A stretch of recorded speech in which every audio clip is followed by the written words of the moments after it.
of the key elements of that working in the States is to reintroduce the concept of frustration. Yes. Which is very unpopular in American culture. Sexual frustration, Any right? frustration, Teasing, but certainly right. sexual frustration. But in that, I gotta give it, I'm from the Flemish part of Belgium, but I am quite close to France and stuff. And this is very natural to us, to the Latin people in general, this whole, it's really about, not right away. Not so easy. And it comes very natural, this, try harder, not getting it done, because this is a goal-oriented society, and it's about getting it done. What is flirting? It comes from the French word fleuret, right? The tip of the sword. In case you didn't know, it's all about teasing. It's about playing with possibility. But this is not a place that plays like that. This is a place that scores.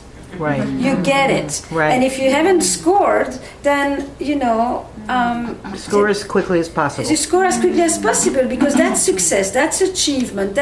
So tolerating ambiguity is not the forte of America, and that's not how the economy flourished the way it was.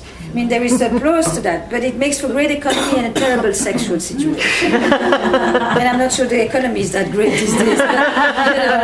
Let's say, that I can't speak about. But certainly sexually, that inability to play with ambiguity is astounding here. People don't look at each other. You can sit on the subway and it turns to be invisible and all of that. It's not a part of the society.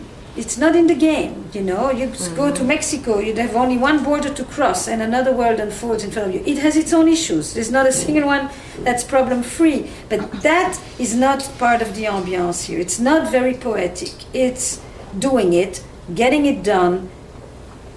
Absolutely. Reaching the goal. Reaching the goal. So when that mentality has entered a long-term relationship, you have to really go backwards. And you have to basically, first of all, the notion is, talking about attention. Seduction is work you shouldn't have to do anymore once you've married. Right. You scored already. This is over. Seduction is what you do to get the person. You reach the goal. And then I say to them, how do you think the other person's going to remain interested 18 years into this? In more engagement, not less engagement. Why should I want you at this stage when you have no hair on your head, you have this and this and this and that? It's like, what's interesting here? Only because you make me feel in a certain way that is it's that thing. Especially if you're gonna stay monogamous, and on top of it, these monogamous people want to be monogamous in their head too at this point. There's a policing going on at every level. Americans have a real thing about fantasizing about somebody else while they are with their partner. Right. That is a betrayal. Right. Yeah. I'm not talking all the time but the whole thing of it, it comes with emotional infidelity, and everything has to be generated by these two people who are in this intense dyadic communication with each other, and that should be enough. And for a lot of people, it is not. So now we're going to switch to infidelity. Good.